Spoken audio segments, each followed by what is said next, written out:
Pessoal, bom dia, boa tarde, boa noite. A Prof. Jai aqui. Pessoal, essa semana a Prof. vai falar sobre a Guerra do Contestado, tá? Ela vai estar separada de todas as outras revoltas. Por quê? Porque foi feita aqui em Santa Catarina e a Prof. acha que é muito válido dar uma ressaltada, tá? Sobre a Guerra do Contestado, tá? O que eu posso falar sobre ela primeiro? Primeiramente aqui, ó, pessoal. Isso daqui vocês não precisam copiar, tá? Só Guerra do Contestado, os tópicos, as flechinhas. Esse daqui não precisa copiar. Por que tá escrito terceiro ano e nono ano? Porque a prof tá pegando todas as séries, tá? Então, assim, vamos começar. Local. Uma área rica em araucária e erva mate. A revolta surgiu quando as obras pararam em 1906. O que isso quer dizer? Por que é Guerra do Contestado? Porque o contestado é uma área que não tinha sido contestada por ninguém. O que é contestada? Tinha sido proclamada para alguma pessoa. Então, era uma área com florestas de araucária, com erva mate e muito fértil, só que ninguém tinha chegado a morar lá. Então, ela não era ainda contestada por ninguém, nem pelo governo, nem por nada. Só que era do governo, né? Esse segundo tópico a prof já vai pegar, tá? Aqui, a rica, né? Ali, Percival Farquhar, 1864-1956.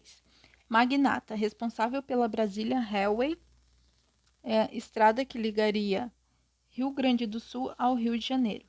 Foi a pessoa que contratou 8.000 operários para essa grande obra. O que quer dizer? Esse Percival Farquhar, por que a prof escreveu aqui a rica? Porque ele era muito, muito, muito rico. Ele já tinha passado de coronelismo fazia tempo e ele tinha muitos negócios, não só no Brasil, mas nos Estados Unidos também. Ele tinha todos os negócios essenciais para o Brasil subir de nível, né? Como eu posso dizendo assim, subindo de nível é sair da época antiga e vir agora para a era moderna, né? Então ele tinha construtoras, ele tinha ferrovias, ele era muito, muito rico, por isso que a gente chama de magnata. Ele que mandava no Brasil nessa época. E o governo puxava muito o saco dele porque ele tinha muito, muito dinheiro, né? Então, assim, esse Brazilian Railway é uma estrada que vem do Rio Grande do Sul ao Rio de Janeiro, certo? Rio de Janeiro era a metrópole na época. Então passaria por Paraná, Santa Catarina e aí o Rio Grande do Sul. Ele ganhou do governo, digamos que a régua lenta da prof é o trilho de trem. Aqui seria o trilho de trem. Ele ganhou 15 quilômetros para o lado direito e 15 quilômetros para o lado esquerdo, né? Só que já tinha pessoas morando ali. Então ele contratou 8.000 operários, que além de fazer as linhas de trem, eles eram obrigados a expulsar as pessoas de dentro das casas, porque não era delas, era do governo. Então, mesmo se eles tinham casa ali, eles tinham que sair, era demolida a casa e eles ficavam sem eira nem beira. O Percival, ele também é o responsável por remodelar o Rio de Janeiro. Ele que mandou embora as pessoas dos cortiços. Então, para ele era mais um trabalho, né? Aqui, ó, lembra que a prof falou que ó, a revolta surgiu quando as obras pararam em 1906. A maioria das coisas que começava no Brasil não termina, então as obras não eram uma exceção, né? Em 1906 eles acabaram parando as obras. Então o que aconteceu? 8.000 jagunços lá do Nordeste, importado do Nordeste, vieram para cá, eram obrigados a expulsar as famílias, pensa gritaria, choradeira, e as pessoas que insistiam em ficar lá, eles eram obrigados a matar. E eles achavam que era muito parecida com essas pessoas. Essas pessoas eram muito parecidas com membros da família deles. Então eles se afogavam na bebida e ficaram lá durante 5 anos, assim, não acreditando mais em esperança. E eis que vêm os enviados do céu. Entre 1850 e 1880, no oeste de Santa Catarina, surgiu um monge que tinha visões de Deus. Em 1911 surge pela mesma banda o que auto se denomina de José Maria, reencarnação do primeiro monge João Maria. Mais tarde surgem dois enviados, de José Maria, o segundo monge, Maria Rosa, a Virgem, e o menino Jesus. Então, assim, esse senhorzinho aqui, que é o João Maria, ele vem ali em 1850, 1880, e ele prega que a república era uma coisa do demônio, porque a monarquia deveria continuar, por isso que estava acontecendo tanta desgraça no Brasil. Ele também era um curandeiro, ele tinha visões de Deus, e assim como ele apareceu, ele sumiu do Brasil. Acreditam que ele morreu em 1880, né? Então, em 1911, surge esse José Maria que diz que era a reencarnação do primeiro monge. E ele fala todas as mesmas falas do João Maria, né? Que é o enviado de Deus, que a república do demônio, e não sei o que, né?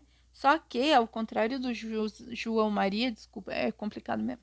Ao contrário do João Maria, que não tinha, tipo, tinha as pessoas que eram os fiéis dele, mas, né, eles ficavam em casa. Aqui já não, aqui em 1911 as pessoas já não tinham casa, tinha aqueles jagunços parados lá, 8 anos, então, pensa, eram 8.000, tiveram filhos, né, vamos chutar uns 12 a 20 mil pessoas que começaram a seguir ele, né, e ele começou a ser seguido e ele com o cajado dele, ele cavocava no chão e saía fontes de água. Então ele fazia quadrados e no meio ele fazia um risco e em cima ele fazia outro.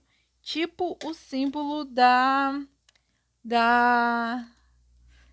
dos das cruzadas, né? A prof vai até desenhar aqui, ó. Era os quadrados santos, ele chamava. Porque ele pegava aqui era barro e aqui eram as fontes de água dele, né? Esses quadrados santos ele benzia e tal, e dizia que era santo e tal, né? Então ele pregava, além de todas as pregações que o João Maria pregava, ele pregava que o mundo estava acabando e que só quem seguisse ele reencarnaria. Então já é meio diferente da Igreja Católica normal, né? Porque a Igreja Católica normal diz que a gente vai ficar dormindo até Jesus descer dos céus, né? E ele já acreditava em reencarnação, né? Então, com essas de 12 a 20 mil pessoas ali, tudo parado em Santa Catarina, começou a assustar as pessoas, né? Os ricos que tinham produção de mate, produção da araucária, né? E começou a assustar eles. Então eles fizeram uma comissão, chamaram um monte de jagunços, era do coronelismo ainda ali, né? Chamaram um monte de jagunços e esses jagunços eles foram contratados para parar qualquer tipo de violência, mas o que acabou acontecendo é que quem foi violento foi eles, né? Eles acabaram nessa batalha ali, eles acabaram matando o José Maria, que é o segundo monge, né? E o engraçado é que as pessoas colocaram tábuas assim, tipo, aqui está o corpinho do José Maria morto. Eles não enterravam porque eles acreditavam em reencarnação, eles acreditavam que ele ia renascer no mesmo corpo. Então eles colocaram várias tábuas assim em cima dele, né? Acreditando que ele retornaria. O que não aconteceu. Mais tarde, né, eles acabam tendo mais revoltas, tá? Aqui eles já são chamados de pelados. Por que pelados? Toda vez que eles eram pegos por um membro do governo ou daquela comissão ali de jagunços, eles rapavam os cabelos deles. Então eles se auto-chamavam de pelados. E os jagunços ou os membros do governo, do exército do governo, eles chamavam de peludos, né? Ah, então, assim, ali eles já estavam se chamando os pelados e os peludos, né? E daí, depois da morte do monge, eles estavam, tá, e agora?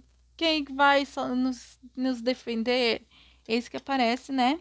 A Maria Rosa, a Virgem, e o menino Jesus. O menino Jesus, ele tinha pregação e tal.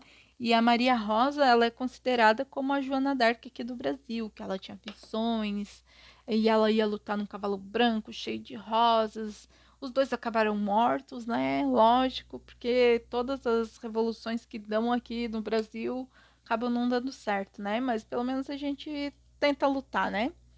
Então, só que assim, eles diziam que eles eram enviados do José Maria e tal, e acabaram liderando os 20 mil homens contra o governo. Foi 2 ou 3 vezes, tá? O conflito. E daí começou, eles chamaram. É, eles acabaram vencendo, por quê? Porque no terceiro conflito, o governo já estava cansado de ser humilhado, né? Eram 20 mil homens, só que iam morrendo aqueles homens, né? E daí iam ficando mortos, né? Não reviviam. Então, digamos que ali no último conflito tinha de 8 mil a 9 mil pelados, né? Que eram os do José Maria. E daí 9 mil peludos. Só que os peludos, que eram do exército, eles tinham armas melhores e eles acabaram contando com aviões, que assustou a maioria deles. Então, por causa do susto, eles acabaram vencendo, tá? Então, aqui, ó, pelados e peludos. Os autonominados pelados, seguidores dos enviados do céu, entraram em guerra com os peludos enviados do exército. Os pelados estavam em 20 mil homens, enquanto os peludos estavam em 9 mil homens, 80% do exército brasileiro. Os peludos acabaram vencendo pelo poder de armamento. No fim do conflito, acabou mais de 15 mil mortos. Todos eles acabaram mortos, os do contestado, tá? Os revoltosos, os enviados do céu, todos eles acabaram mortos. Mas é muito interessante. Em Caçador tem o Museu do Contestado, que é muito legal vocês ir ver. E em Curitibanos, em uma das terras de um fazendeiro, tem o cemitério dos contestados, onde foi enterrada a maioria das pessoas. É bem legal de ver. Tá bom, pessoal? É por hoje isso. Peço para vocês copiarem em PDF esse daqui, tá? Beijos da prof e até semana que vem.